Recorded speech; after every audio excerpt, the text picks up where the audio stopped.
Hi, everybody. Welcome to the Santita Jackson Show here on AM 950 Radio, the voice of progressive Minnesota. It is a joy to be with you. Hey, Bernadette. Hey, correctional officer for the lockdown.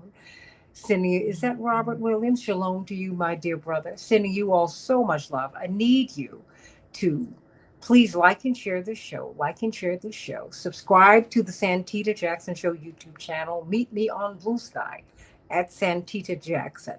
.bsky. Social, santitajackson.bsky. Social, and at Santita J on Twitter, and Santita Jackson IG on Instagram. Meet me on over there, and then Santita Jackson and Friends. Santita Jackson and Friends, everybody. Santita Jackson and Friends. That is the only place where I can get friends. Not at Santita Jackson, but at Santita Jackson and Friends. You know what? I'm continuing to visit Charlie Kirk, and we're going to do that today. And we're going to look at it really from a spiritual and a legal angle. And I think it's important that we do that because I see us really struggling with how to be Christian and just good people on one hand, and how we're supposed to respond to someone who said things that were so profoundly offensive and hurtful. And not just hurtful as in you hurt my feelings, but harmful. I think that's the better term. Harmful. Someone who thought that the Civil Rights Act harmed us and that we were doing better in the time of segregation than we are today. Someone who characterized some of the leading women of our day, Ketanji Brown Jackson, Sheila Jackson Lee, Michelle Obama, as affirmative action hires. I don't know how, everybody, affirmative action got to be a nasty word on our side of town. It's something for which we fought. I've been an affirmative action hire. I've been an affirmative action baby. When I got into Harvard and Yale, yeah, I sure was. And I'm proud of that. They only get qualified people in affirmative action, Attorney Mark Fancher. You have to meet the basic qualifications. If I was never nepotism didn't work for me because I didn't have that. Linda Lou, how you doing, sweetie? So that's always been odd to me, but he meant it as a pejorative. He meant it to be insulting, and you can just keep on going. His uh, remarks about Palestinians that were so profoundly offensive. Said, look, they throw gays off the top of buildings in Gaza, but there are no more buildings to throw them off of. So there we go. Oh, wow. I'm just telling you what he said about all of us. And yet more and more people are losing their jobs, Attorney Fancher. More and more people are afraid to speak. More and more. The voices that we hear that give us the truth are our traditional voices that, quite frankly, we tend to shun. The Black Church. They have told us, indeed, Pastor Howard John Wesley from Albert Street Baptist Church in Alexandria, Virginia, said, well, we mourn his loss. Absolutely, we do. But how he died does not redeem how he lived. So let's talk about this today. Let's talk about our response to this. And I want to know what you think, because indeed, one of our regular listeners, indeed part of the Santita Jackson Morningstar family, Lisa Bafundo, yesterday said, as we were having a part of this conversation, she said, I don't want to listen because there's so much hate here. I said, I'm not the one spewing hate. I said, we don't do that here. The hateful words came from him. Really. So, I mean, and am I not allowed to say anything? Well, but this whole notion of free speech has been false. Ask Dr. King, ask Malcolm X, ask Fred Hampton, ask Medgar, ask Huey Newton, ask. Even with Jimmy Kimmel, who will be returning by the time you see this, he will have had his first night back. He is not some left-wing zealot, everybody. He really is a standard issue liberal. You're not going to get someone on television every night who will be arguing uh, on behalf of Palestinians, not some full throated argument. So, do we really have free speech? Think about it. And it seems that you can talk about the only people you can speak of pejoratively are black people. Think about that. We're the only ones. So, in the next hour, we will be talking about Jimmy Kimmel. But right now, let's talk about Charlie Kirk, and I want to hear what your thoughts are. Your thoughts, Attorney Mark Fancher. Indeed, I'm watching people watch Karen Ataya, the only black person on the editorial board of the Washington Post. She was fired, summarily fired, fired.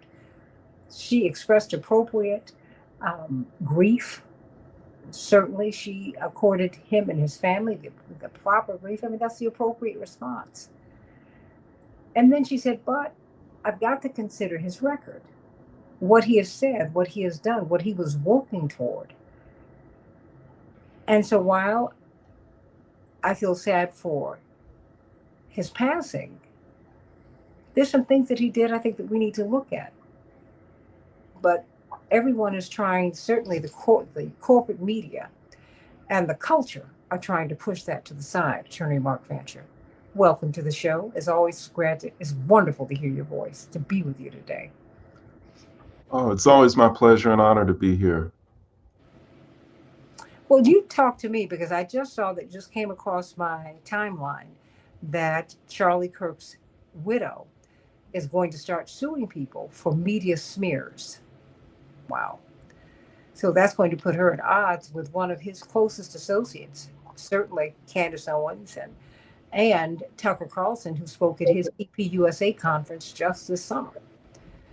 So, your thoughts about this? Because many people, black people in particular, have been struggling with this one. I saw at least one TikTok video of a young lady who had just left her church and she started speaking um, in her car. She said, my pastor had a moment of silence for him. I just said, wait a minute, him? That's hard for me to do because I know what he said. And oh my goodness, that's hard for me. What are your thoughts about all of this? Oh, I have no reservations about telling truth, no matter what that truth is. And the truth is that the man traded in hatred. He exploited ignorance. And he was an overwhelming negative influence on so many people. And when you do that deliberately, and there's every reason to believe that he was fully aware of how he was manipulating people, how he was exploiting situations, and you are promoting an agenda which is by design intended to devalue people, marginalize people, humiliate people, alienate people, and divide people. That's evil. Mm-hmm. And the people say that they're offended by those who tell the truth about him. I'm offended as a Christian when I see animated versions of him being welcomed into heaven by a lily white Jesus and him being shown paradise and rewarded for everything that he did on earth. I don't know what happened to him after he left this realm, but I don't see any evidence of the kind of behavior that Jesus encouraged us to exhibit if we hope to have some sort of a relationship with the Holy Father. And so, if she wants to sue me, then I say bring it on, because the fact is that truth is an absolute defense in cases where you're talking about defamation or something of that sort, or intentional infliction of emotional distress or whatever her claim may be. But truth is where we have to stand. And for those who trade in lies, for those who trade in distortions, for those who promote ideas which are negative, then they want less truth. And in order to prevent people from speaking the truth, they will resort to intimidation. And I refuse to be intimidated. Well, tell me, when you hear some of the things that he was standing for. Because the thing is, all you have to do is go through what he said. And someone called him a shock jock. But, he would say things to shock, which would, of course, when he would appear, make public appearances, that would make people want to come and see this person who would say so many things that would shock the senses. He asserted that the Civil Rights Act harmed Black people and that we were doing better before it was initiated in the late 60s. What was the Civil Rights Act? Let us at least have an informed conversation about that. Just what was it? Well, the fact is that in the aftermath of the period of enslavement and during Reconstruction and during periods shortly after that, there was a realization that formerly enslaved African people were not being fully embraced by this country, that they were not enjoying the rights that the Constitution would suggest that all people should enjoy, notwithstanding the fact that they'd been emancipated.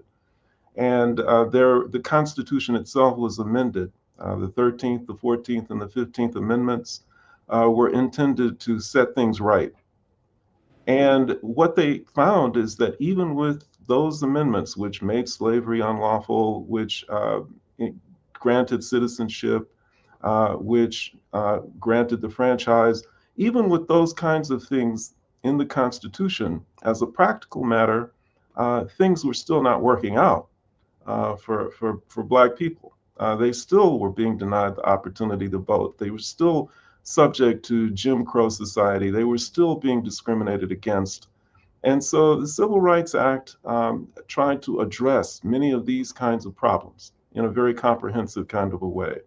It said that notwithstanding the fact that the Constitution says that these people have these rights, we're being very specific about what must be done and how it should be done in order to ensure that those rights are protected.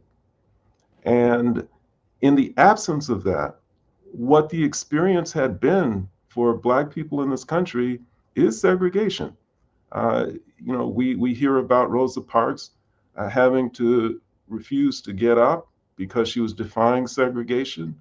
We know about the civil rights movement and all of the things that people suffered and had to go through in order to just have the opportunity to go into some greasy diner and to be served food just like anybody else.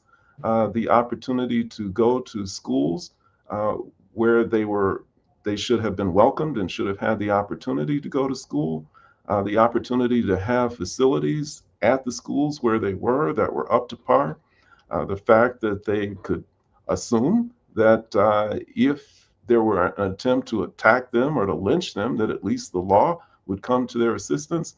All of these kinds of problems that we know about, uh, much of it was addressed by the Civil Rights Act, not always effectively, but it was certainly something that made the everyday living conditions for Black people in this country far better than what they were before it was enacted.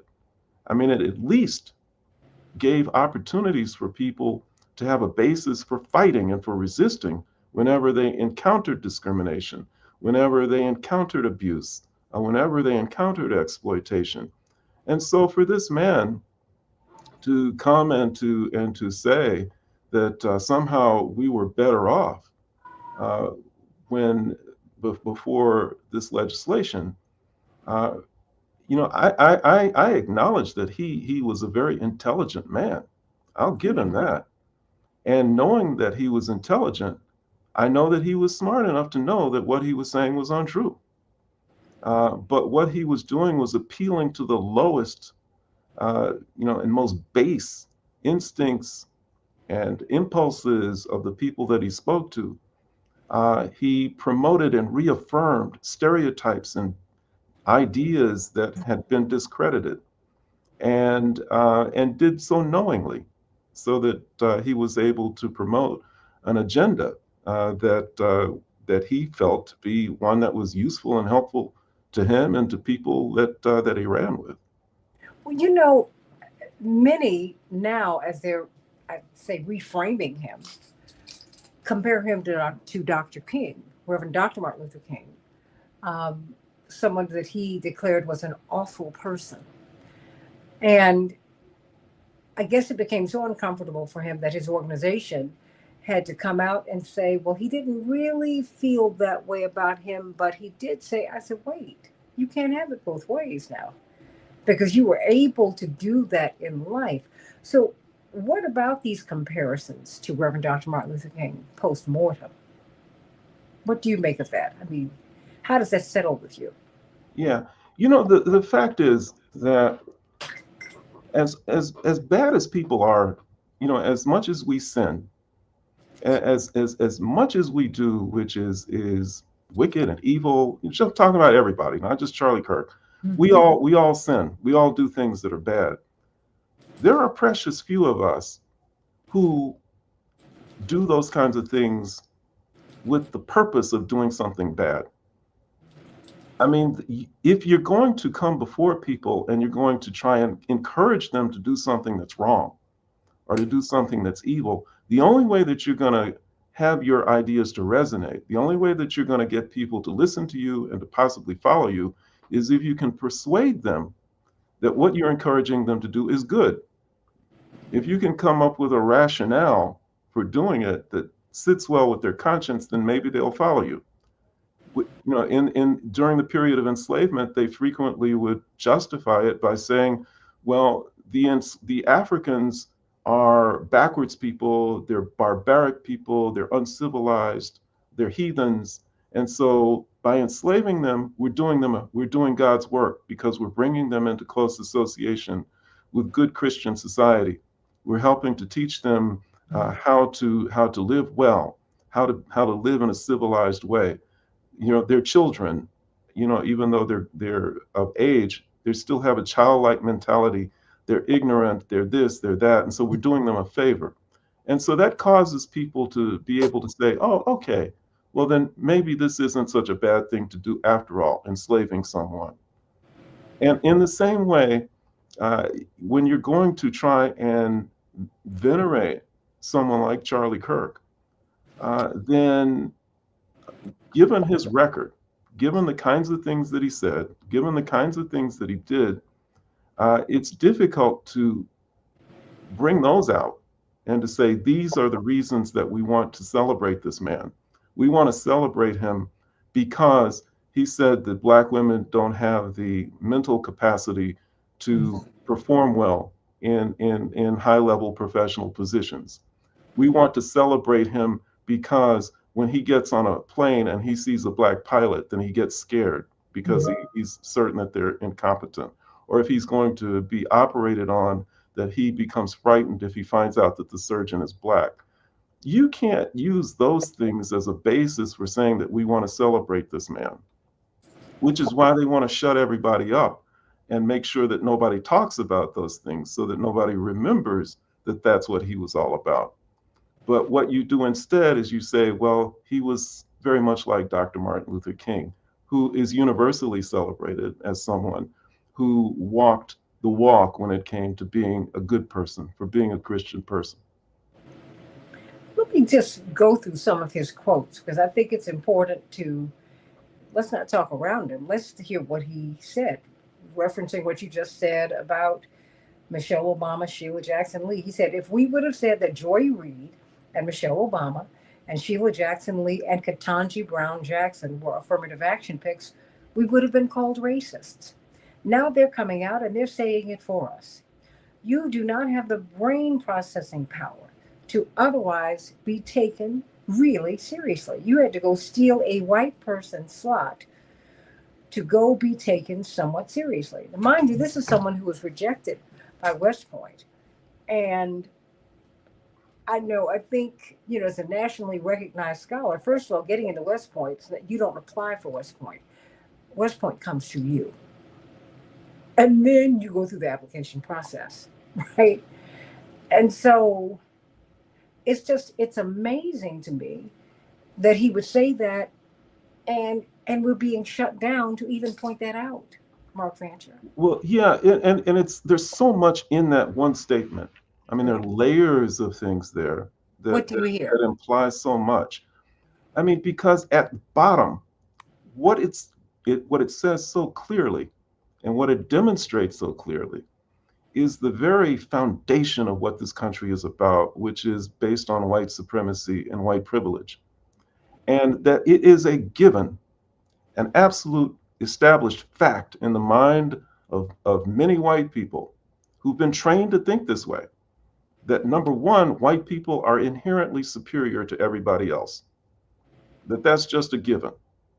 And number two, because they are inherently superior to everybody else, then all of the benefits that come from this country, which only white people built, according to them, white people built it all. And they are the ones who are entitled to receive all of its benefits. And at best, those who are not white will get the leftovers and the scraps. And so when you have him say something like that, what he is saying basically is that number one, it's impossible for black people to ever be as intelligent or as talented or as skillful as white people. Number one.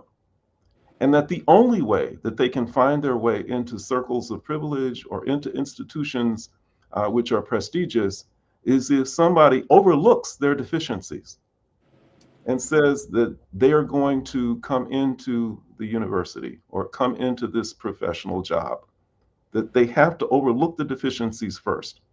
And the other thing that has to happen under affirmative action, according to this narrative, is that because white people are privileged and entitled, that in order to make a space for them, then you have to eliminate some white person and their opportunity to come into that space and fill it with these unqualified people.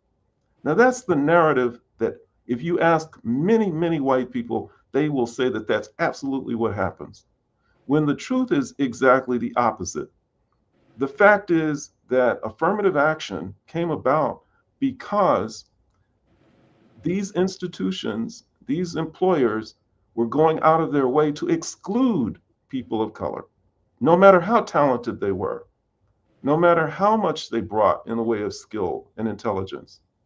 And affirmative action was really intended to force these people who are making decisions about admissions, to let qualified people to come in when they demonstrate that objectively they are as good as or better than their white competitors.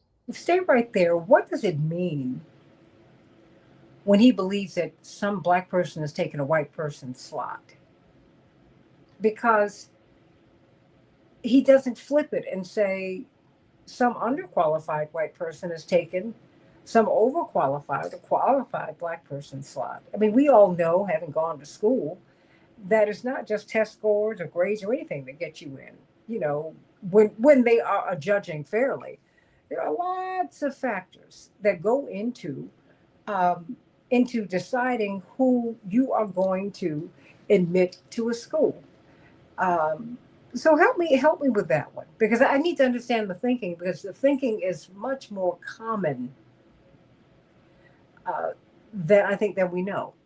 Oh, it is extremely common. And you're exactly right. I mean, there are so many unqualified white people in high level positions because are in schools because they are children of alumni or because their parents made large donations to the institution or because they were good friends with the CEO of the company and they managed to pull some strings and to get them into place. So many people who really don't deserve to be in these places, but they're there because of all of these other factors that have absolutely nothing to do with race. But it becomes easy, there is a real pathology among the white population, in terms of their deep-seated insecurities about who they are and about the status that they occupy. And this country has historically uh, addressed those insecurities with false narratives and lies and promises that have been made to them. And these go way back to the beginning. I've talked about it in the past, how this country was established by a small elite group of white people, very rich and wealthy ones, and the vast majority, the masses of white people who were locked out and underprivileged and poor and impoverished and struggling, uh, really had nothing in common with them. And that the elites manipulated Mm-hmm. these people into believing that somehow they did have something in common with these elite whites, and that they had nothing in common with the indigenous peoples of this country, for the enslaved Africans in this country, for other people who were poor, because they didn't want all of them to get together and to overthrow the elite. Hmm. And go ahead. No, no, because I think that we really don't have the reading of history. A lot of myths have been passed along because the monarchs and the oligarchs were in a fight. That's the American project, right? I mean, that's the colonial project. And so everybody else here was working. And when the indigenous, black, and poor white populations came together, they racialized slavery,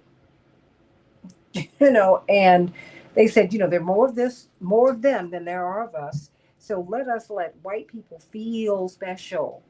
And, when you hear Charlie Kirk, he played to that. Because even as they talked about letting everyone debate, everyone speak, God bless his wife, because I cannot imagine what she is going through right now, because this is so fresh. It's like 2 weeks old. Her whole world has been turned upside down. May God bless her and her children and his parents and sister. Because a lot of people, and then others, were impacted by his killing. But to sue people who are guilty of smears, they're people who are speculating, because most Americans do not believe the official narrative. Uh, Attorney Fancher, because of JFK, RFK, MLK. I mean, the four little girls, they knew who killed those girls, and almost killed the fifth one, Miss Collins, but he was allowed to walk free for decades. Decades. And then they expect you to believe these official narratives and not question anything, but she wants to shut down the discussion. Is is this I mean, I just feel like the truth is on a collision course with reality here. Well, I think it's already collided and exploded, and it exploded a long time ago with the assistance and the facilitation of the institutions of this country. Part of the confusion, a big part of the confusion among the white population, has much to do with messages that were sent by these institutions. The U.S. Supreme Court, back in the 1800s, when Dred Scott went before it, if you read the Dred Scott versus Sanford opinion, they make it crystal clear that this country is not a country for Black people. They say it explicitly. They say Black people have no place here. This is a white person's country, more specifically, a white man's country. And so people took that to heart. That message has been sent from a number of different high places, that this is a white man's country, this is a white person's country, and that you're entitled. These other people are here for various reasons, but it's not their country.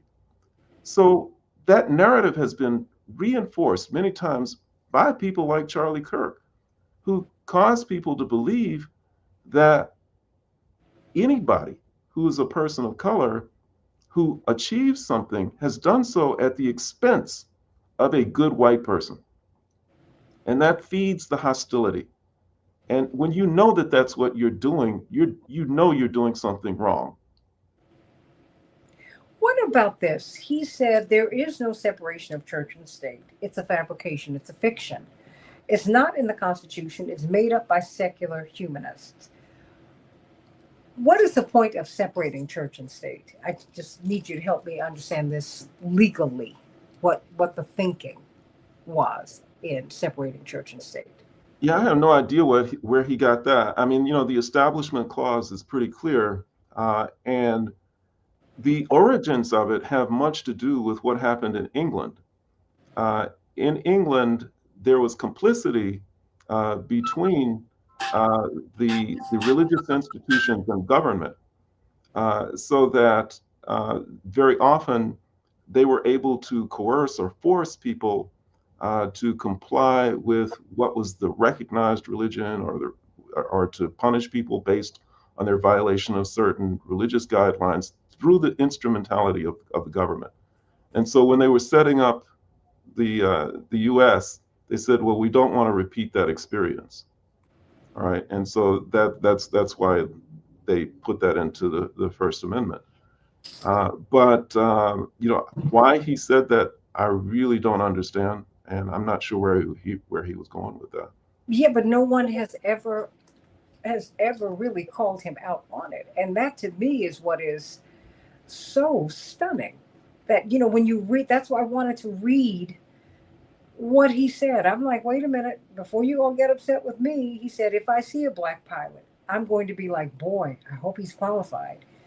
If you're an NBA, WNBA pot smoking black lesbian, do you get treated better than a United States Marine?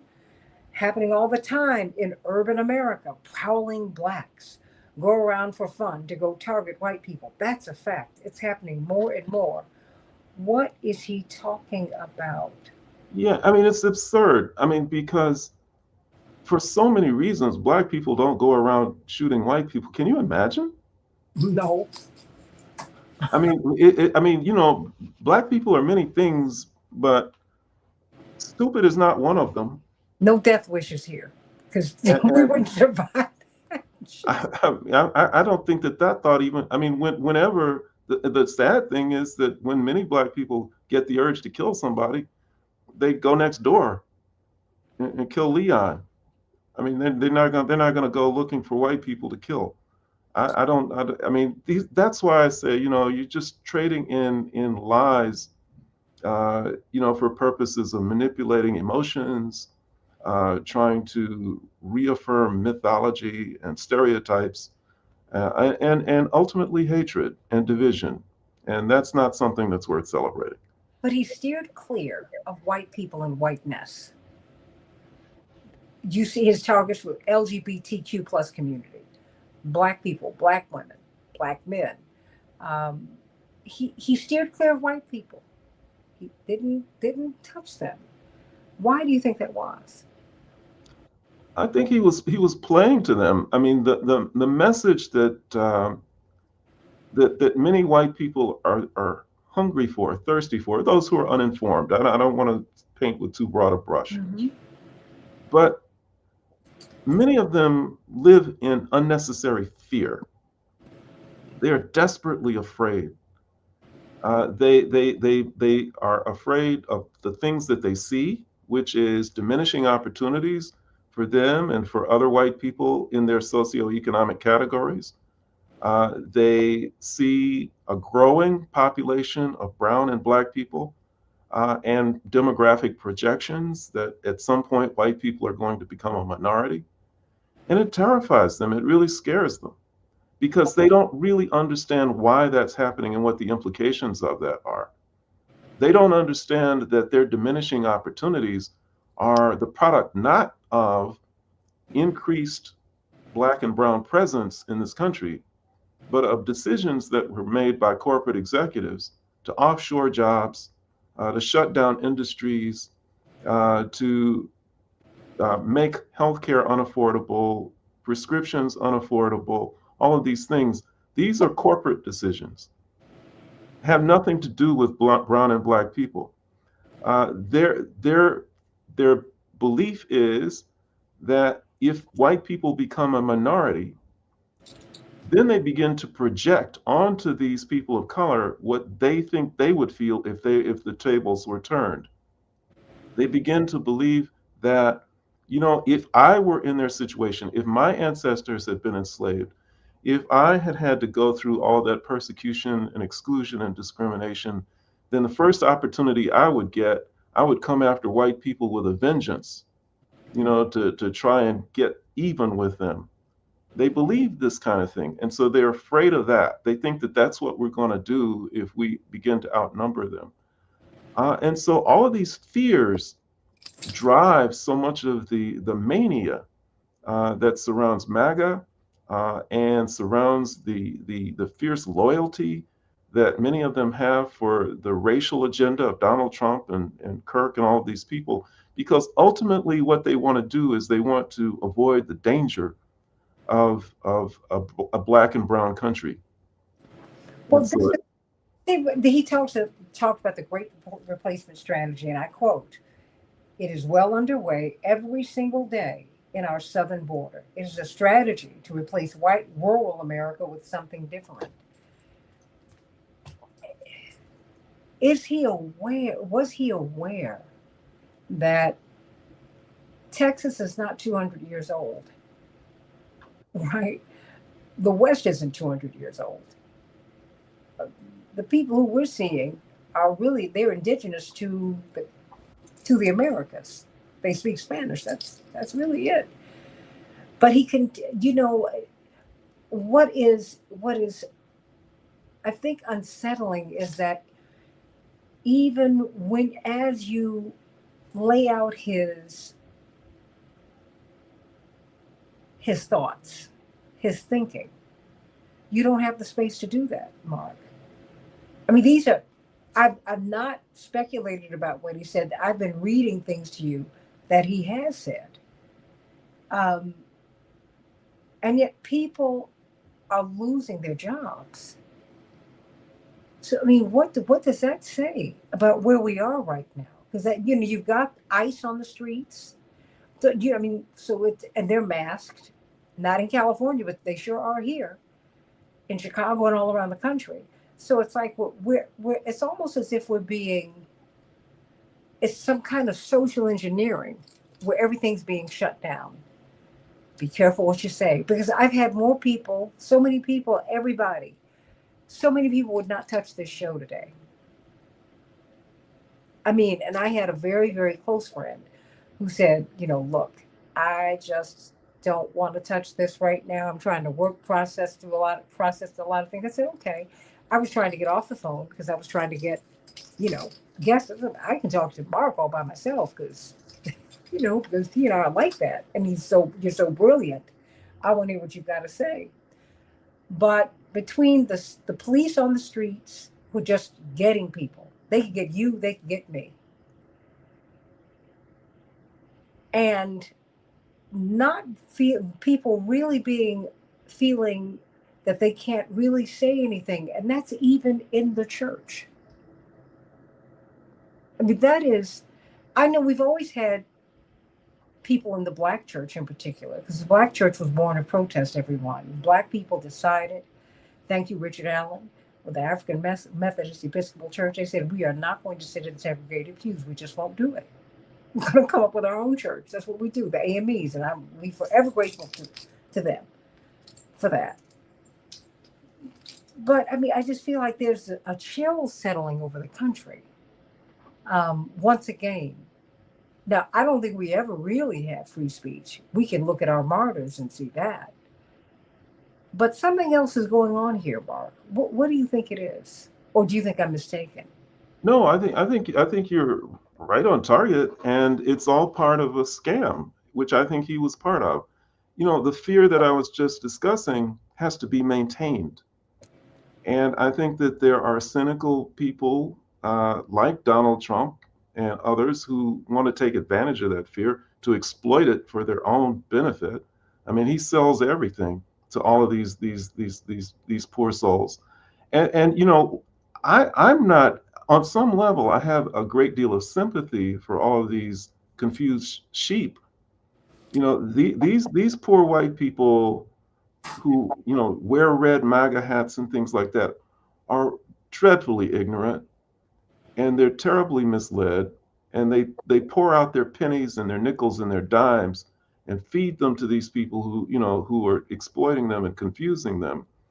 And in order to maintain the fear that they have, then they do things like have these major roundups of these people, with masked ICE people, because if they can get the numbers up, if they can sweep enough people up off the streets, and then create statistics about the number of people that they've detained or deported, then it makes it easier for them to continue to stoke that fear and continue to say, we've got all of these illegals that we have rounded up, and there are more coming.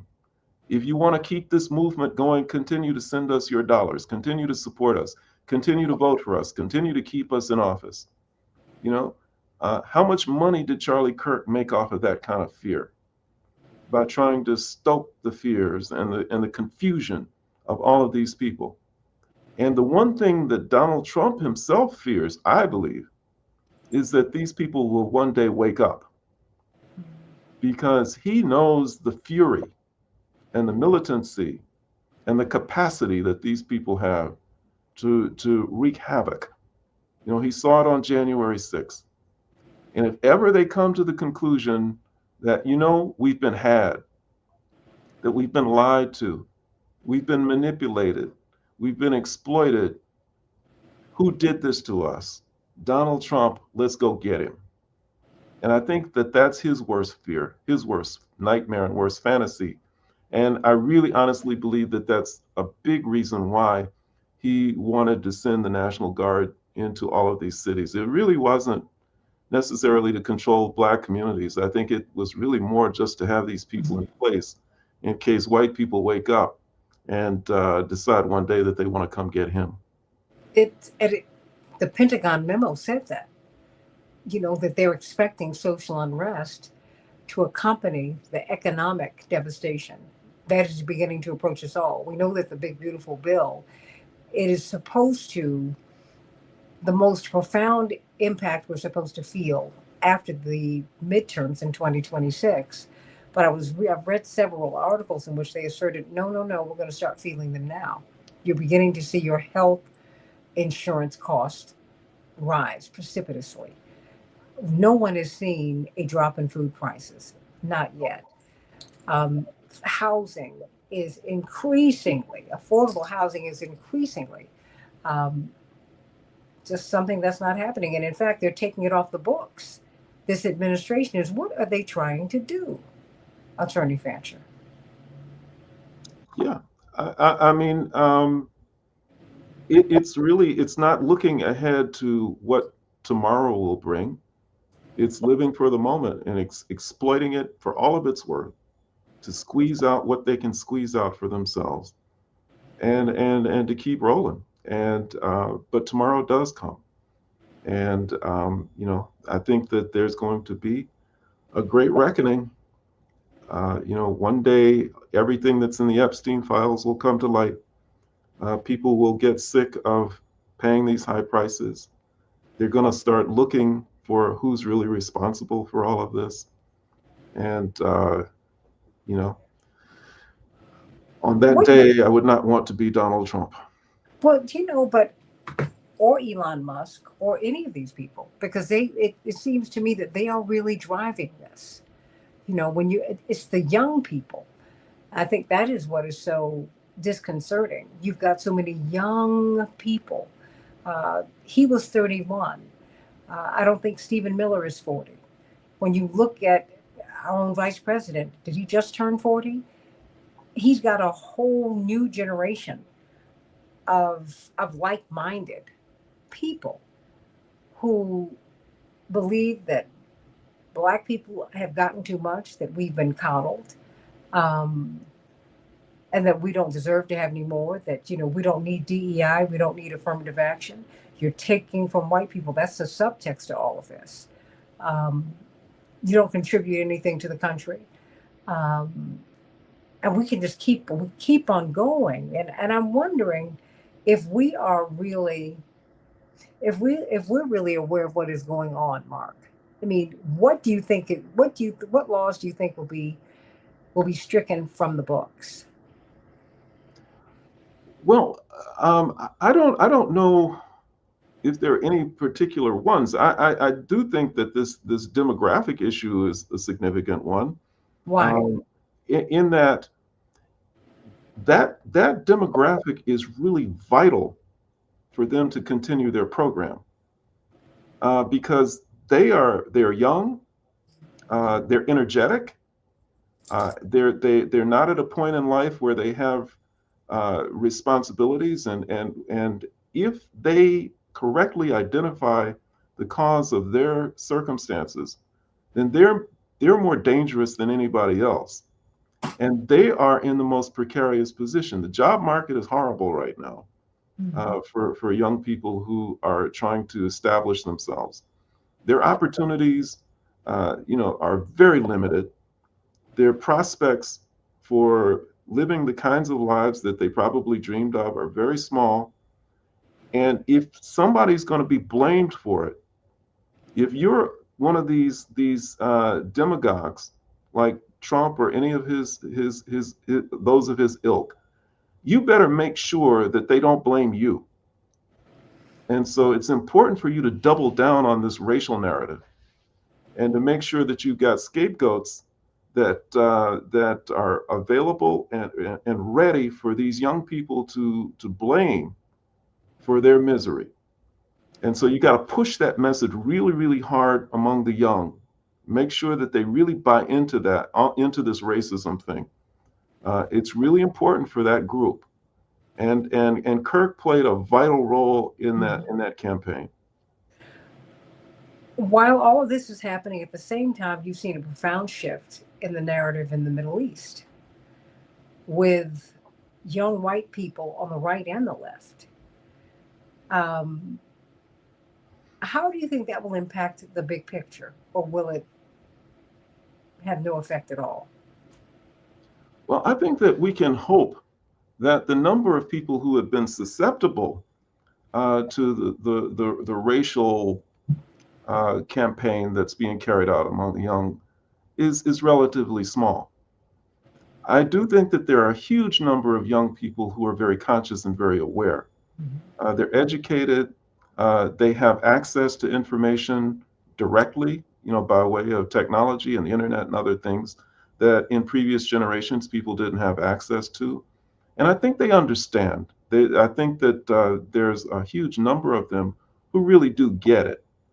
The fact that Charlie Kirk and others were aiming at that segment of the population doesn't mean that they won them all over. But when you have the possibility, when you have what you just referenced, the rising consciousness and awareness about what's happening in Palestine, when you have a socialist mayoral candidate on the verge of winning the election in New York, when you have young people in Congress like the Squad who are very vocal and energetic, notwithstanding what Kirk was trying to do among the young, I still have great faith and hope that the majority of young people of all races are aware enough and conscious enough to really understand what's happening. And I take some solace in that. What do you say to this as he spoke of free speech? And I quote, "It's okay to hear something you disagree with. You don't have to run into a safe space." He said this in 2017. He continued, "Why is it that it's always the leftist activists whining and protesting and storming stages and pulling fire alarms, and us conservatives, we sit quietly when we hear things we disagree with?" Close quote. Now, there was a Department of Justice report that showed that most domestic terrorism emanates from the right, but it was pulled from the Department of Justice site sometime just after Charlie Kirk was killed. He was killed on the 10th. It was either removed on the 11th or the 12th of September. How could he get away with saying something like this? I think back to 2000 when we were trying to find out when we were trying to get an accurate vote count. It was the Republicans who they farmed in who were banging on the windows as people were trying to count the votes. We see we see people from the right wing really pushing violent language. And mind you, I see there's a lot that's disappointing to me on both sides, quite frankly, because I don't want to say this both sidism because the facts are what they are. The right wing has been they have pushed domestic terrorism. They've pushed domestic terror. They have done that. They've also pushed voter fraud. They haven't just preached it; they've pushed it. are we looking at here? I mean, what do you see? Do you see things calming down, or do you think that, as Dr. King said, the riots are the language of the unheard? The more that they suppress people's opinions, the more restless people will become. What say you? No, I think they're going to become increasingly restless. I mean, I hope they will. I think the worst thing that could happen is that people in high places continue to blatantly lie, and that people just sort of sit back and say nothing. I think that we are in this period now when, this whole show is about people being afraid to even talk about Charlie Kirk. I mean, there is that risk, that there is that danger. But I think that when people are directly touched by the impact of all that's going on, um, it's just human nature that they stand up and they say something about it. So I do have to leave, but I just want to, say as I go that ultimately, I think that the thing that offends me the most about everybody who's trying to remake Charlie Kirk is to cast him as some type of a good Christian. Mm-hmm. Uh, it's only for God to judge that, but I do know what God expects of me, and that is for me to love Him and to love all of His children, all of them. And I just did not see Charlie Kirk doing that. I saw him trying to turn us against each other. And that is not someone that I want to hold up as a model of how you live a good Christian life. Mm. Well, there it is, everybody. Because while we certainly do not celebrate the killing of anyone, we have to be mindful of how we're being shut down, how the truth is being shut down. Need to think about that, everybody. Think about that. You can't say anything, and you should. You need to raise up your voices. Be peaceful. Be kind. Be truthful. That's how we can all win. Mark Fancher, that's right. We want him to do wonderful things. Correctional officer for the lockdown. Sending you much love. So proud of you. You have come out of prison and 4 years, and you weren't gloating. You were telling us about your experience, and I'm so glad that you know that you can talk about that here. Sending you so much love. Everybody, let's talk about Jimmy Kimmel, who will be back on television tonight. Well, by the time you hear this, he would have been on television. So, what was it? Was it the falling stock prices? Was it the outrage from people? Um, yeah, because we're seeing people trying to chill the broader discussion all over the place. But the fact is, have we really, really had free speech in the United States? Think about that. Was Dr. King really free to speak? Oh, he spoke freely and he paid with his life. Malcolm, Fred Hampton, we can keep on going. So come on to the next hour of the Santita Jackson Show back in just a moment, right here on AM 950 Radio, the voice of progressive Minnesota.